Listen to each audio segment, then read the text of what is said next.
Do you want to go deeper in your faith even while you're on the go? No matter how busy the season you're in, Access More has a library of faith-based podcasts to help you grow spiritually. With podcasts from Christian thought leaders such as Christine Kane, Lisa Harper, Taryn Wells, and Bob Goff. You can hear podcasts on religion, culture, family, entertainment, and so much more. Access More gives you a safe space to find inspiring conversations about faith. Start listening today at accessmore.com. Your grief is going to do something to you. It's going to take control of you. It's going to beat you up. If you restrain it, it's going to hurt you physically and emotionally and mentally more than dealing with it and going after it. It seems like it's never going to end. It was a month every day, at least a month every day, maybe longer than that this was going on. It's been good since then. I mean, it gets better. Good is the wrong word. Good's the wrong idea, but it's better. It is better. Thank you for stopping by my podcast, Finding God in Our Pain. Welcome. Hi, I'm your host, Sherry Pilkington. In this podcast, you'll hear firsthand stories of how the God of the Holy Bible meets real people in their real pain. We look at the good God we profess through the lens of pain and suffering. I'm processing the most painful season of my life after unexpectedly losing Larry, my husband of 32 years. In my journey, I've discovered that there are many types of deaths. Maybe you've asked God, how could you let this happen? Why me? Where are you, God? Do you even care? What am I supposed to do with my life now? Here at Finding God in Our Pain, we don't shy away from the tough questions. I ask them to my guests. I share what I've experienced. We give real examples of how God shows up in the darkest, most painful situations in life. May the stories that you hear and the advice you receive encourage you to engage the heart of God about your painful places or memories or experiences or even your unmet expectations. Lean in close to God's heart because He speaks beautiful things in the dark. It's not too often that a widower, a man, will talk openly about grief, but my guest today, Daniel Doolan, took the time to share his experience of losing his precious wife, Kathy. He and Kathy were married for 48 years before leukemia snatched her from his embrace.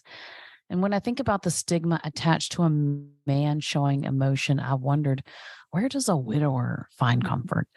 And because God has said that it is not good for man to be alone, I wondered if there's any purpose left after such a devastating loss. Daniel talks about taking control of his grief by embracing it, actually more like going after it, which I thought was very unique because whether male or female, I feel like our first response is to protect ourselves from it.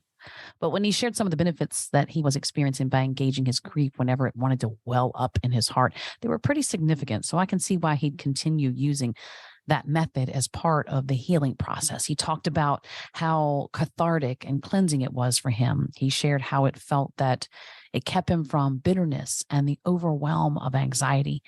He was seeing improvements, whether it be mental, emotional, physical, and spiritual. As I was talking with Daniel, he said something that made me think, wow, he's been engaging God about death for quite some time. To me, it revealed the depth of his relationship, that level of intimacy, the comfort, the confidence that he has with God. All of us know that ain't none of us getting out of here alive, but we really don't want to talk about it.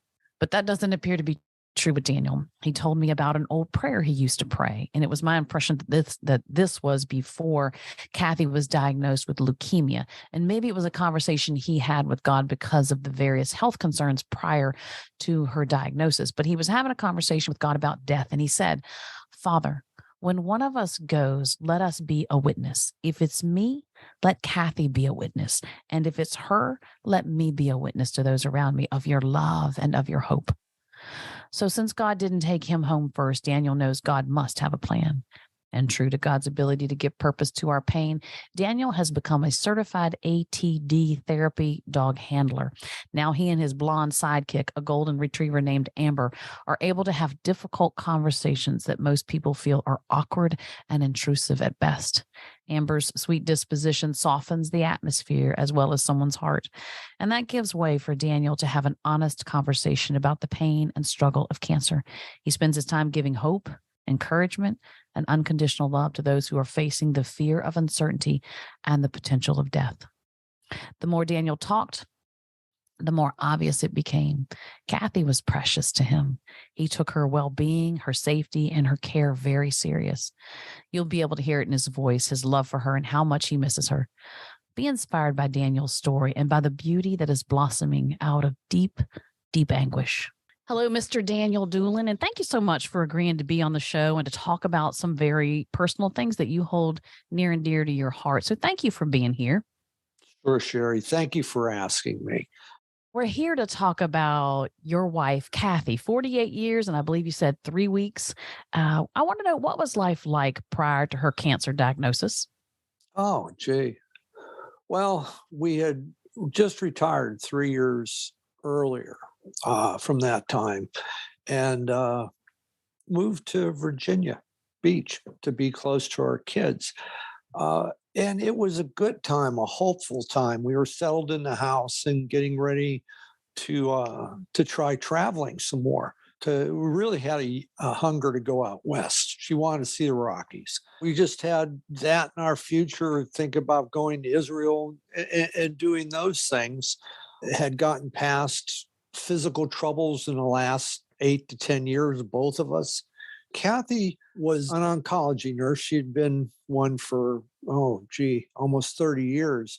And but being a wife and a mother and a sister, she was also an artist and a gardener and always busy. There's always something going on. She couldn't understand how I could come in after working and we'd talk and I could just sit and I was fine. She said, we got to go do something, come on, get out. Okay.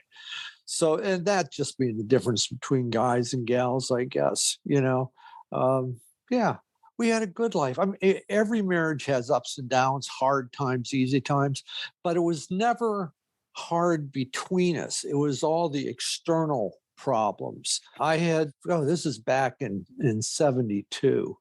I had actually gone to the father, being raised a Catholic. I had conversations, I believe, with the father since the time I was a little kid, but just going to him and asking him for my mate, my partner. I was just so tired of the way of life I was in.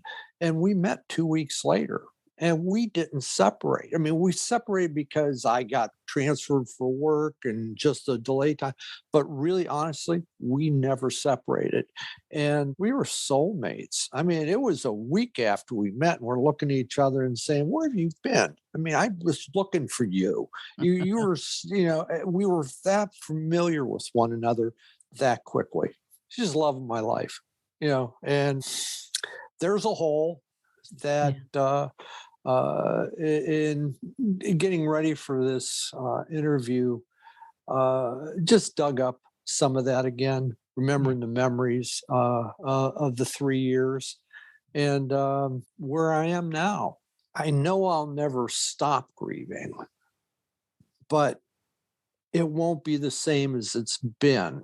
It should turn into, I think, a memory, the loving memory. She's further away from me emotionally, but not in my memory. It doesn't take much for me to bring her in and, to have her visit me, if you will, and hearing her voice over whatever, I'm doing at the time.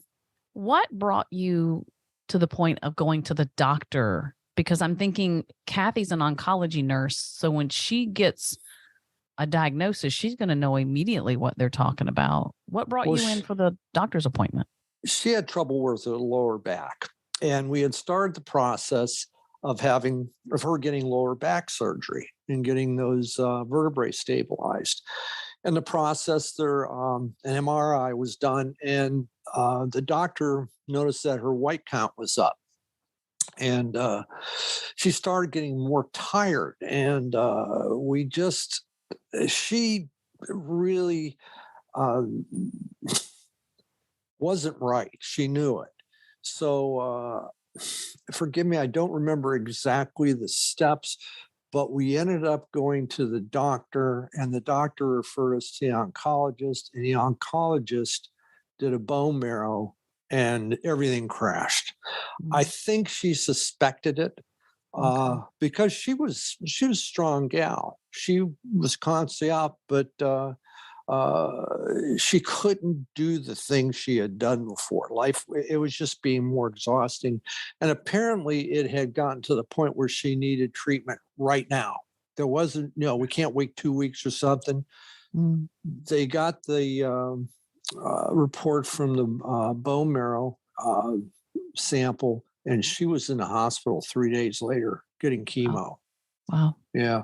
That's pretty quick. What was your faith like at that time? It sounds like you guys have been walking closely with the Lord throughout your marriage. Well, what would you say the condition of your faith was prior to this diagnosis? It was good. It was strong.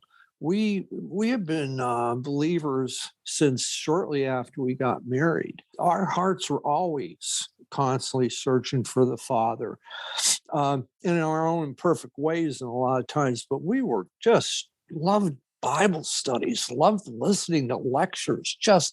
We were always hungry for it. So when it came, and we had talked about so many things. We had talked about how everybody has a timeline. At some time, we're all being called. That's Father's going to call us home, and that's it. Now, whether it's kind of think is you've accomplished everything he wanted you to accomplish, and she went home. And we got a lot of time. I mean, Kathy was 68 when she passed away. To me, it sounds young. To a lot of people out there say, oh, gee, she had a long life. I'm saying, no, I'm looking at another 20 years. I wanted her with me. But she was wise enough and had enough knowledge that she knew something was going on. Now, during the process, I don't think anything changed. There were a lot of times when I wasn't with her. I couldn't be with her because of COVID. And, I had very limited time in the hospitals for a while. And I know she went through dark periods. All of us would. Yeah. But she never gave up. And I would come in and hear her witnessing to the nursing staff. And, that continually went on. That trust and that hope never faded. Now, that doesn't mean that she wasn't angry. She wasn't scared. She wasn't hurting. She wasn't saying, why is this happening? All those Did you ever say those things? Yeah. Did you ever ask God why, or were you ever angry with God? Sure. I was angry. I was mad that it was happening. Yes. And I did. I cried out, why are you doing this? Where are we going to with this? But that doesn't mean that I was rejecting them, because I also had the knowledge of so many other people that had suffered and suffered through such physical disabilities or even harder things.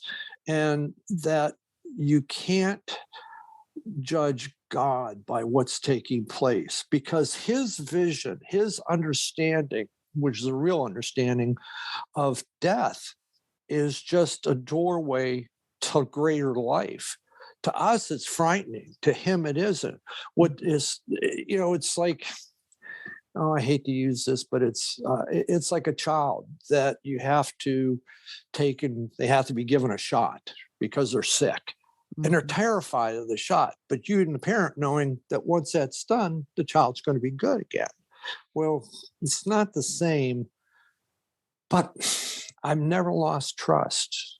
I felt a lot of pain for her because of where she was. And because she was so sick, she had drawn back. And that's what happens when people are sick, especially at that level. They draw into themselves a little bit and cut themselves off from the outside world. But that's a lonely place to be, that kind of pain, that level of pain. You can't reach that for her. No, I think only Christ is capable of reaching that place of pain. No. And when I say that, it makes me think of sharing in the sufferings of Christ. What do you think about that? Any thoughts with regard to your wife suffering like she did and sharing in the sufferings of Christ? I think in those times, it's a safe statement of trust, of faith, of real of hope that what you're going through is not greater than what you believe, that there's a great sadness because you are hurting as much as you are. But no, I think it takes, it's not an easy thing to accept and know this, but I know from seeing it happen myself that it was a great statement to our families, and it had nothing to do with us. I was taking care of her. I had nothing else. I had blinders on. It was just everything I can do for her and how she was. But she was such a great witness. Even when she came home, she passed away 6 weeks after the time in the hospital. And she was in a hospital for over a year, for the most part. Our families came and they saw her, and she was still, when he was getting blood transfusions and getting platelets, they were still active. They were bringing her back up, and she was more of herself. And that stopped after her family came and left. Everybody had seen her and talked to her, and it was just like a door closing. On the week before, they had helped her, they regained her strength, and then this week, nothing. And at that moment, we both knew that it was a short time. I was going to ask you, when did it hit you that she was not going to recover this side of heaven? I think when she had her heart attack.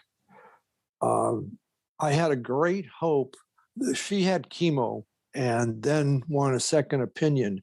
And she got it and decided that a bone marrow transplant was the way to go. And I had great hope through that. But she had that in July, and it was the middle of August when she got out of the hospital into the doorways, which was a place right next to the hospital. We couldn't be more than 20 minutes from the hospital during her recovery period. She wasn't doing as well as she should. And that continued on. I started worrying more and more about it and realizing that this wasn't going well during the, how long was that? 2 months almost up to the heart attack.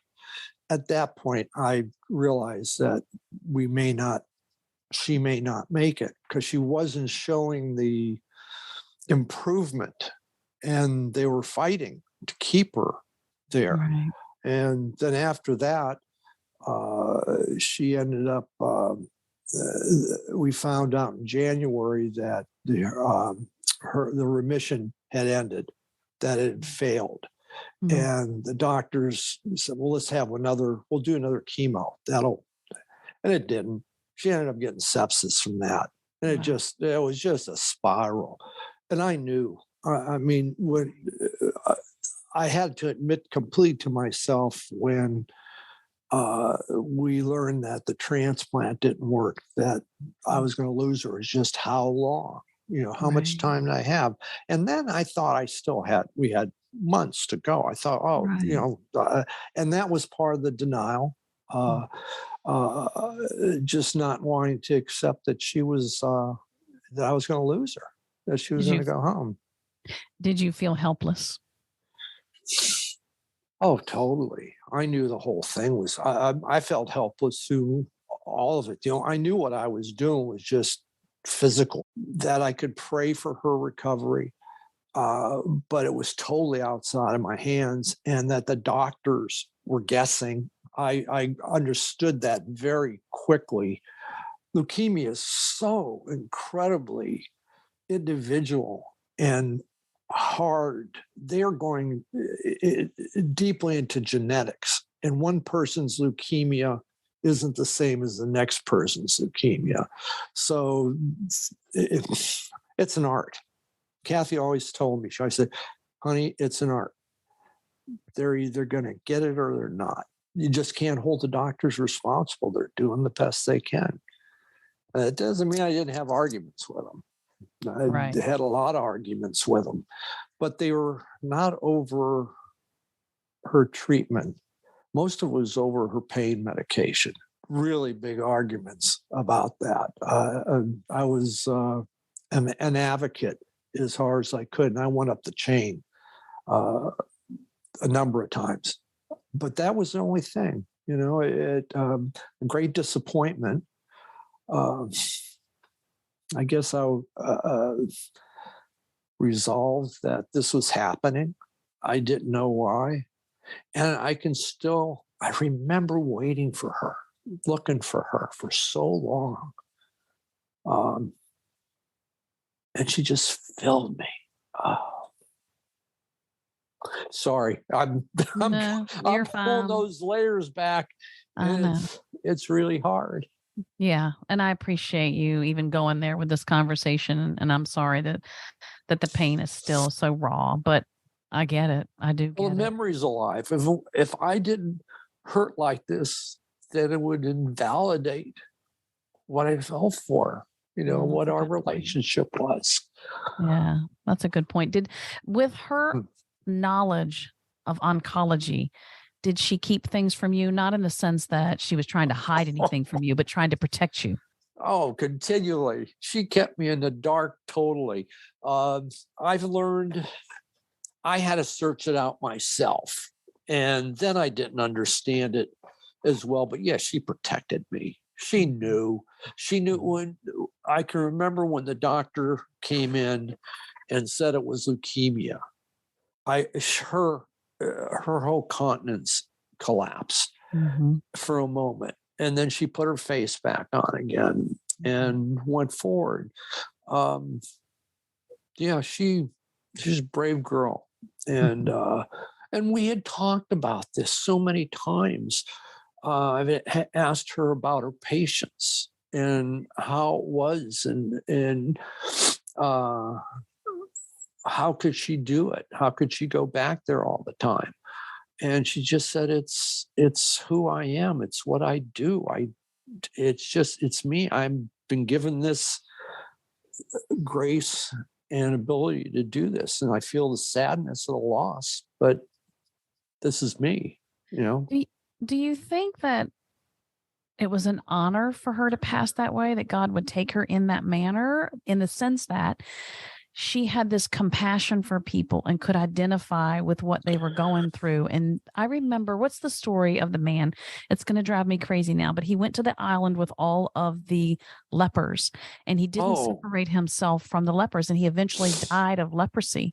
But he considered it an honor to be there and to serve, and knew he would die in that manner. I just was trying to, I guess I'm asking you to get into her head, and that's really probably not a fair question. Well, no, there's a little bit of fairness for it. That she was dying. She had suspicions what had caused it. When she first started working in oncology, they had to mix their own chemo, and they had a vented area to do it, but she was exposed to some very caustic chemicals. And she told me that she could get cancer from this sometime in the future. So this was back, oh gosh, in the 80s when she had started, 70s and 80s, or 80s and 90s when she had started the practice. So she was well aware. There's no history in her family for leukemia at all. Nothing, nobody. And I think she was probably right. I think this came about because what she did, but she knew it at the time. And she knew that this was important enough. And she was so interested and intrigued with it and connected to the people that was never a thought for herself. She did everything she could to protect herself, but she had some accidents too, other than that, not worth talking about, that were that just happened in nursing, in the process of nursing for 30 years. She did say this may have come about because of my early mixing, but she didn't really bring that up very much. She just kept on going. She never gave up on getting over. Right. And she was surprised when it all failed. And even then, even when we came home, she wouldn't go into hospice. And it was, to her, it was a point of giving up. And she never did. And the only reason that we started hospice was that I had her sister with me and her girlfriend living with us to help care for her at that time. And they had both voiced, what are we going to do if something happens to you, you're not here? What do we do? And I realized, well, it's time.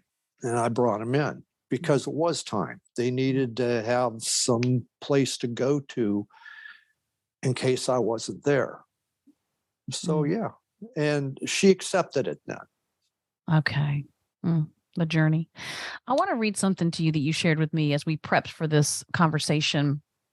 And you'd sent me an email. And so I want to read what you said. And then I'm going to follow up with a question for you. Sure. So this is what you said. Grief is a hard thing. It comes unexpectedly with a thought and then a memory and explodes someplace between denial and acceptance. Emotionally and physically, it overwhelmed me like a great wave. In defense, I started to dive into the grief. I started looking for it and found that when the attacks started, I could squeeze and force the flood of emotion, pain, and sorrow out of myself. And I had some control over the experience. I sobbed and I wailed during those periods and said things to God that were buried deep within me. So here's my question. As a man, there's a lot of pressure to be tough and not show your pain because you're told it's weak. So what did it benefit you to not only embrace the grief, but to pursue it when you felt it starting to rise up? I have to go back to C.S. Lewis. And he wrote in the book, I can't remember the name of it right now, but it was about his wife dying and his grief afterwards. And he said, nobody told me that grief was so much like fear. I realized that. I was scared of the grief coming into me because it took complete control over me. What was this? I guess when I had a circumstance in a furniture store where I went to buy a chair and I bought it, and a gentleman had mentioned grief share, and I had responded to it, and he asked me, why did I ask him about grief share? And I fell apart. I fell apart. I was wailing in the middle of this store, and he was just so kind in shielding me and letting me just do what I had to do. Well, from that point on, I realized I needed to confront it. I needed to deal with it, or it was going to rule me. And I couldn't worry about how it threatened other people, because it is threatening. It's very threatening to have it happen.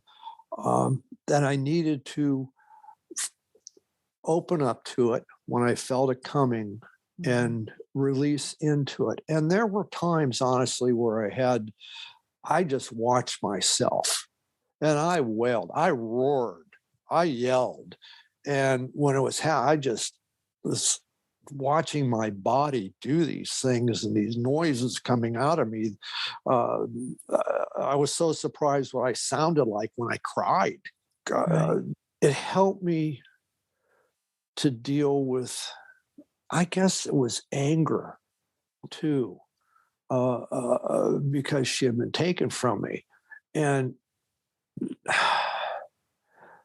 that anger wasn't directed at the father. It was just anger. I was just mad that this thing had happened and I couldn't stop it. I had to go for it. If I would have held back with it in any way at all, I would have gotten sick. And I would have started having anxiety attacks, and it would have gotten much worse, much darker. Yeah. And I was fortunate that I realized it, that I knew, and that might have been some of the times that Kathy and I had talked about it, way in the past. So I kind of checked my manhood in that part. You don't matter. I don't care. During that year and a half that I took care of Kathy, I held all that back. I had a job to do. She was my job. Everybody else around me can fall apart, but I can't fall apart right now. I'll do it later, but I got to take care of her, and I can't let her see me. I couldn't hide my fear and grief from her, but I couldn't allow it to dominate when we were together. I couldn't do that because she needed to be supported. She needed to have somebody she could lean on emotionally and physically to get through it, right. To continue on it. Yeah, I think you just described in a nutshell those who have to walk out this process of dying with their loved one versus someone like me where it was abruptly over. It happened, it was over, it was done. And I think that someone that has walked a journey like you even have to wait to grieve. And it sounds like then you're just getting what's the next step? What's the next step next? And then it hits you at that point. A minute ago, you were quoting C.S. Lewis and you said grief is like fear. I'd be interested in your input. To me, fear, when we face it, it was never as big as we thought it would be. But with grief, I just feel like that would be different. Did you find that once you, as you said, embraced this place of anguish, did you find that the fear, that it wasn't as big as you thought, or were you surprised at what you found? It sounds like from the sounds that you made, that was surprising, but it also sounds like it was cathartic, like it cleansed.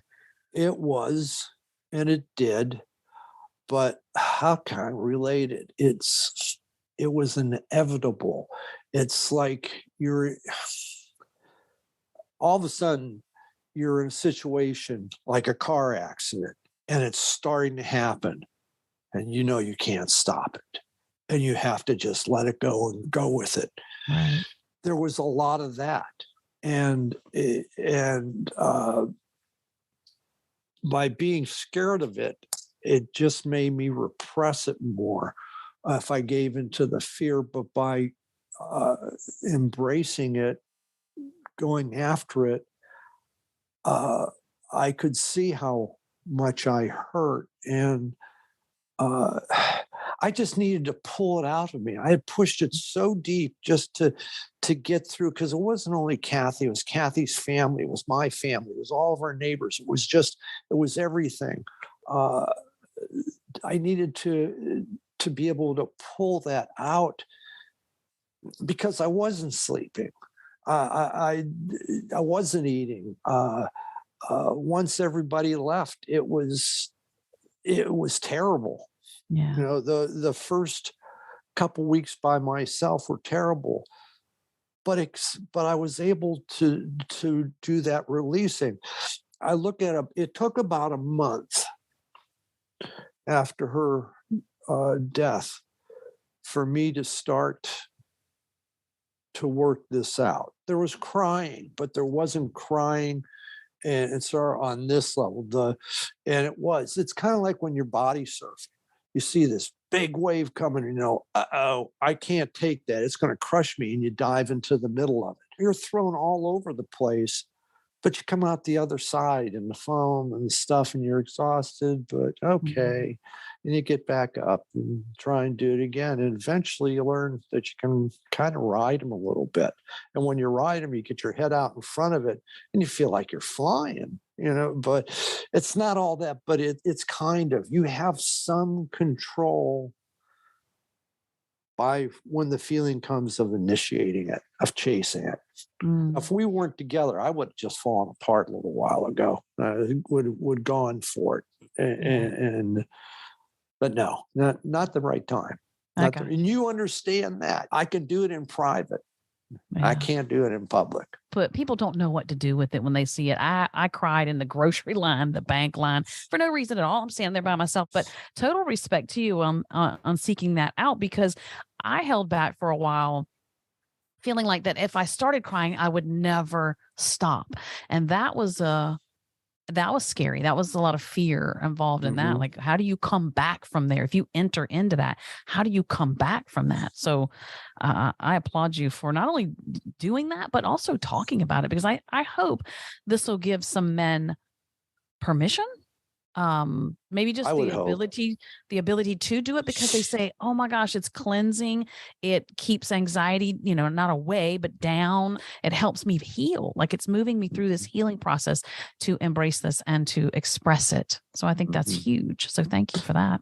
Oh, sure. And I would encourage anybody that you need to find a place alone. You need to have the freedom that it's only you and God there. And you don't have to worry about anybody walking in on you. If it means going to a hotel room someplace or whatever it takes you, you need to be by yourself, because you Yeah. can't. I eventually could cry with my daughter Mhm. because of this. Mhm. I and just admit how much I missed her mom. And that Right. was with my grandkids there. And they got to see me releasing that grief, which I think is important. They need to have some understanding, because they don't understand. My grandson still doesn't quite understand what happened. It's just that she's gone. Yeah. How does an 8-year-old deal with that, work it through? Your grief is going to do something to you. It's going to take control of you. It's going to beat you up. If you restrain it, it's going to hurt you physically and emotionally and mentally more than dealing with it and going after it. It seems like it's never going to end. It was a month every day, at least a month every day, maybe longer than that this was going on. It's been good since then. I mean, it gets better. Good is the wrong word. Good's the wrong idea, but it's better. It is better.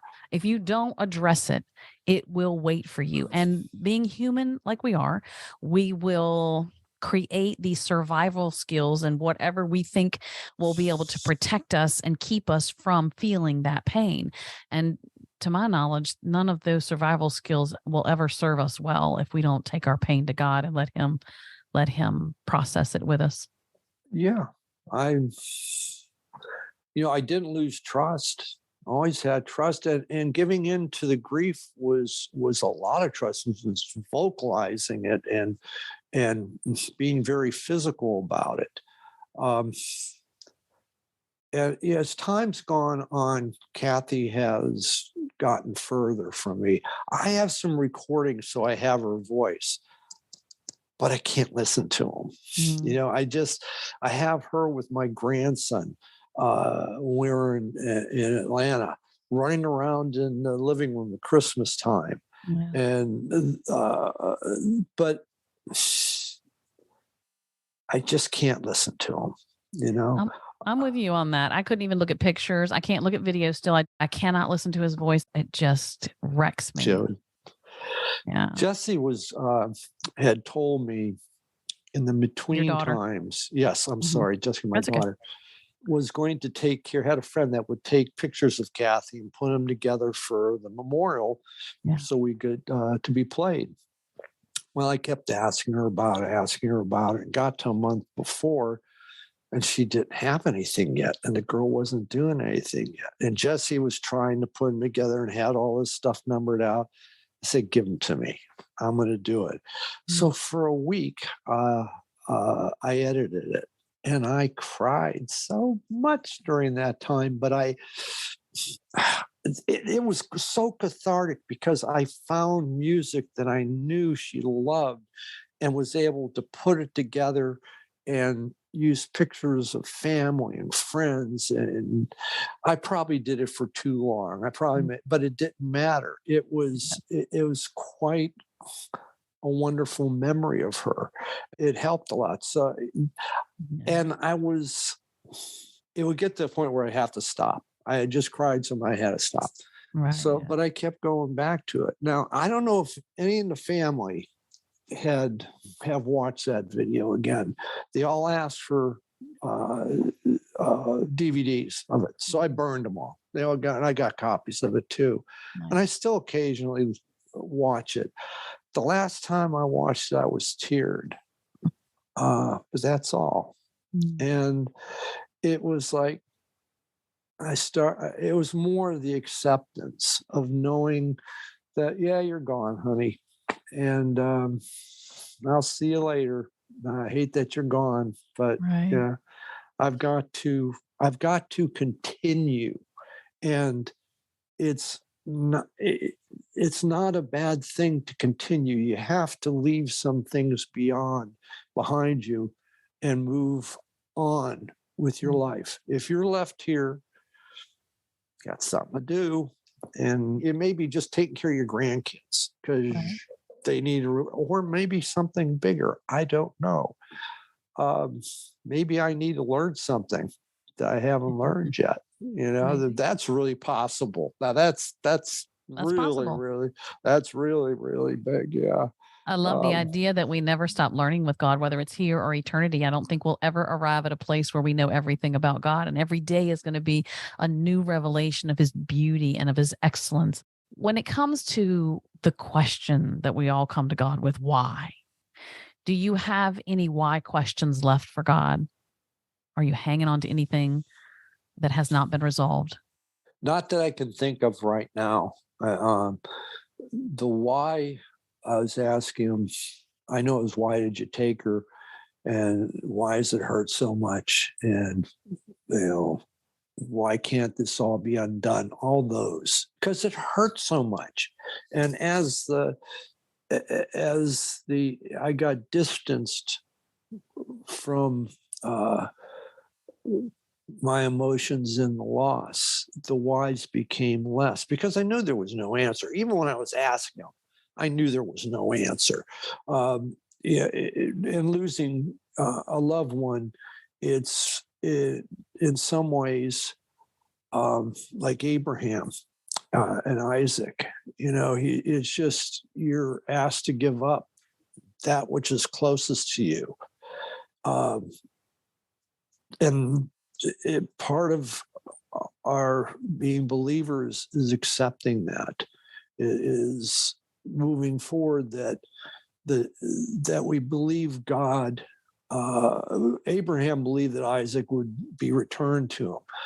I believe that Kathy will be returned to me when I pass on. Something else coming out of it is that the idea of dying is not as frightening as it once was. And the overarching question that I had, and I remember it because it challenged all my faith, was that, are you okay? Is she okay? Is she okay? Because I've believed in you all my life. I believed in you as long as we've been together. But is she okay? Just, that's all I need to know, that she's okay and she's happy and I'm good. Because I'm crying because I don't have her, but I know she's okay. And in his own way, the Lord revealed to me that, yeah, she is okay. Your trust is justified and verified. I'm not lying to you. Did he give you a vision? Did he give you a scripture? Did he give you a song? How did he reveal himself to you? He gave me peace, but he gave it to me in a dream. And I've been particularly hard about it, and it was really aching. And it was like I woke up, and honestly, I came wide awake, and I looked, and there was Kathy. And it was like she was looking through a window, but it wasn't a window. It was like where she was, this hole in the dream where she was at was more beautiful, more wonderful, so much more than it's one of those you can't describe, but the colors were blasting me. And I saw her, and it was like, honey, I can't be looking at it. We can't touch. I just, because you're there and I'm here. And she went like this, put her finger up to her mouth and just went over and touched me on my lips and just smiled at me. And then I kind of faded out. I woke up. the Kathy I saw was the Kathy. There's a picture of her uh, with a group of people, but it was that picture of her kind of looking up. And I've always thought it was the most lovely picture of her that ever was captured. But she never really wore her hair that way, or only for that picture. And it was that, but it was that more amplified. It was so much clearer. So from that point, yeah, okay, I'm good. I'm good with this, Father. I don't have to worry about her. That was my release. That was a huge gift he gave I to bet. me. In the midst of such incredible pain, what is something or some things that you're thankful for? My first thought is just before she passed, I was praying. I was so exhausted mentally, emotionally, physically. It'd been a year and a half, and I know she was going and suffering. And I just asked, Father, can't this be over? Can't you just take her home? And she was home, and 2 days later, that I have no guilt for that. It was, please release her from where she's at. Mm. I'm very thankful for the support of my family and friends, and not having been approached with, oh, she's in a better place now. I didn't get any of those. I read about all the wrong things to say to somebody that's grieving. I didn't get any of them. That's awesome. Because people do the best they can. They don't mean any harm, but if they've never stood in your shoes or my shoes, they don't get it. They don't understand. They don't. And so you receive it with grace, but that is awesome that you did not get that. Yeah, I'm fortunate. And that might have been partly because of the time between her dying and the memorial. But even at the memorial, when I was greeting people afterwards, they're just, I'm sorry. I loved her so much. And hugs. I got a lot. No words, just hugs. Yeah, that was really good. That was really good.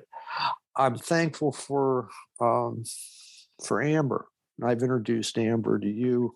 Yes. As a matter of fact, now that you've talked about Amber, tell us about this blonde that is helping you through the healing process and getting you out to see more people. All right.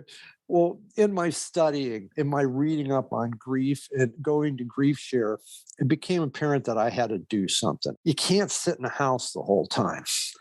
Well, a friend, 2 years earlier, retired a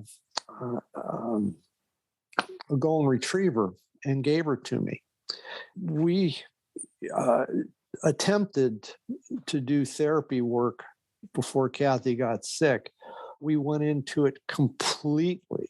And she is a therapy dog, not service, but very much as an emotional service dog would be, but for everybody and for anybody she meets. She is so wonderful about it. And I get so much joy walking, just being there with her and letting her do it and seeing how her interaction with people, with everybody, just is so wonderful. And she, as we're walking, if she sees somebody, she's behind me and she has to go go greet that person. She has to go do it. And it's not a bouncing greet. She walks up quietly, sits in front of him and just looks at him. Immediately it pulls it out. She's helped me tremendously. I can't say it's the same cure for everybody or anybody else, but it got me outside myself. I found that I can go in to oncology clinics, to infusion centers. I do it a couple times a week, and I'm able to sit down and talk with the people. I feel so at home in that setting. And with her, she's the thing that opens the door. And I get to come in behind her, and she opens up the conversation, and I get to share with people. And sometimes she'll go into a room and she'll look and she'll find somebody and pull me over to it. And that person needs her so badly in that moment. And she knows it. She knows it. And it is just let her do what she does. That's incredible. That's an incredible story. I believe when we take what we've been through and we turn around and extend ourselves to somebody else, a helping hand, a listening ear, whatever the case might be, we get to take part in this portion of our redemption story. And so when you think about the pain, in what ways has God redeemed your pain? Because we serve a God that is very purposeful in the sense that nothing is ever wasted in his value system. So how has God been redeeming? How has God redeemed? And I might want to note for the listeners that your wife has only been passed. She passed in April of 2021. Right. Okay. And so it hasn't been that long. So there is much more redemption to come. But I was just curious to know if you've seen any other types of redemption, although this is powerful enough to stop right there with Amber. I think it's the times that I've been able to share with people in the clinics about Kathy, about what she went through, and let them know that I understand the connection and laying myself bare to the people that are hurting. I've always been gabby. I mean, talking has never been a problem of mine, but I always did it shielding my heart. And I don't do that so much anymore. And I'm much more prone to approach somebody. And I said, Amber just is the key that opens the door that allows me to do it. And it's quite marvelous. To see her interacting is, well, I take her to my doctors. I take her to church. I introduced her to our pastor, and he said, oh, bring her. So we're there on Sundays. I go to Bible study, and then we're in the reception area, and sometimes it's kids, sometimes it's a couple older folks. Somehow during that transition time between services, she does it. She does what she does. And it's great to me. It is. It's like being a wingman. You don't have to say anything. You just sit back and let it happen. I'm not trying to. I was going to say, I'm not trying to spiritualize this, but you can't help but think that that's Kathy's work still going on through Amber or any other dog that comes along and serves in that manner. Her heart was always there. She always regretted that she had to retire for physical reasons. She just loved work. She loved doing it. She just did. And it was my joy to support her. That was my job. From the time we got married, I realized that my job was to support, protect, and serve her. And that everything else was secondary. It was secondary. And the reason I went to work is because I had to give her a house and feed her and take care of those things for her. And it was always my joy. I wish a lot more people felt that way, because I don't know about you, but when I said those wedding vows, I really didn't think about them till death do you part, or what in sickness and in health really meant. It was just a barrier to get to the I do part. But when you're walking that stuff out in a real time experience, it becomes that's where the rubber meets the road. And then you're wondering, what in the world? Yeah. Well, you don't come on doing this, I think, a one-time thing. We struggled a lot. I had a lot of job losses. We had to move a lot of times. Both of us had many surgeries. We'll just put it that way. And you learn through those times of supporting one another just how strong you are with one another. So it culminates. I always had a prayer that I said so many years ago, and it was in the back of my mind, that Father, if one of us or when one of us goes, let us be a witness. If it's me, let Kathy be a witness. And if it's her, let me be a witness to those around me of your love and of your hope. And I think he granted me that request. I think that's, I was given that opportunity to do that. And it was all love. It was all love. Everything was love. This illness was not it wasn't even the enemy. It just was. It was just this thing. But there was so much love involved everywhere in the pain. And I don't think you would have seen that, or I would have known that unless you experienced that pain. God uses pain for us to grow and to understand him. It helped me to understand a little bit about what it was for him to allow Jesus to be murdered so horrifically and how much it hurt me. I know it didn't approach what it hurt him or even hurt Jesus when he was on the cross. Not the pain, but the emotional separation. That anguish was so great. It gives us a little window into that. I think part of that anguish is the fact that God had to turn his back on his son. And I often wonder if Jesus wasn't afraid of the pain and the suffering and the people rejecting him and things like that, but it was his father that was going to turn his back on him, and he was going to be separated from his father. But as believers, we don't have that fear because, like you said, like I believe God has gone before us and paved a way for that reunion with our loved ones.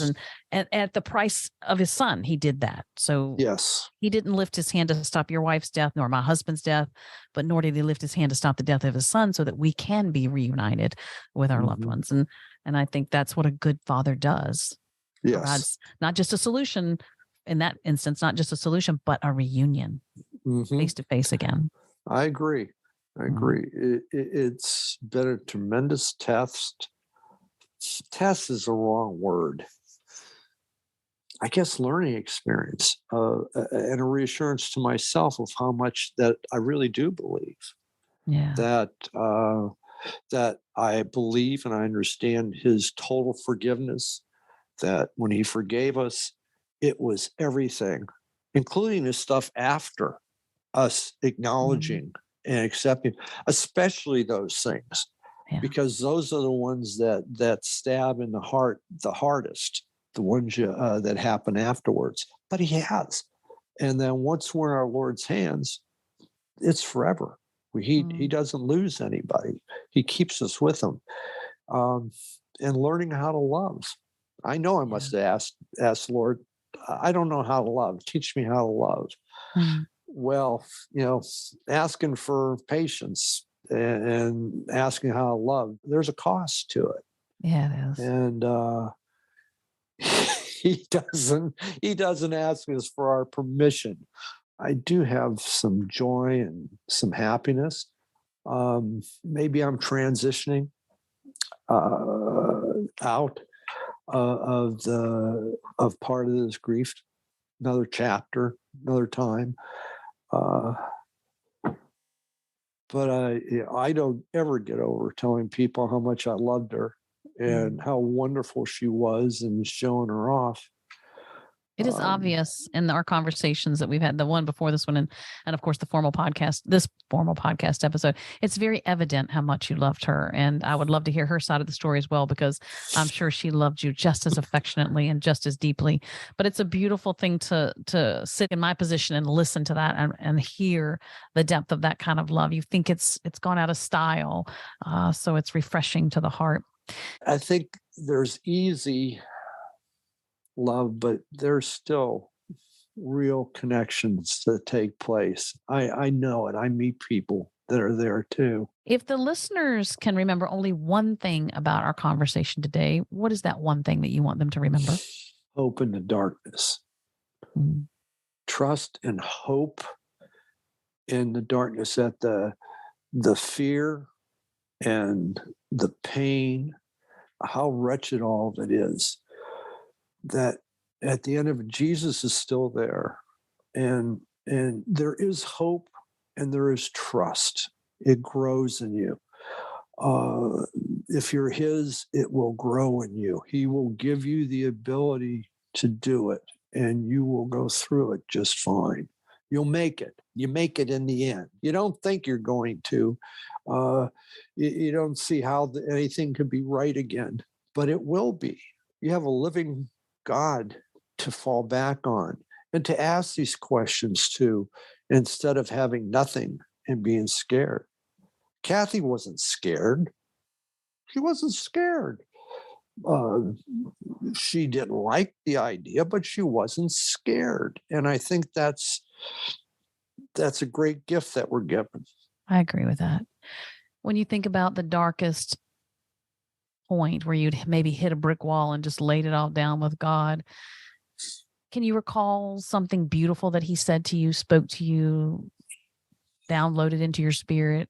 The greatest relief I have, I've already told you about, is that dream from Kathy. I had an opportunity to speak to a young lady that has terminal pancreatic liver cancer.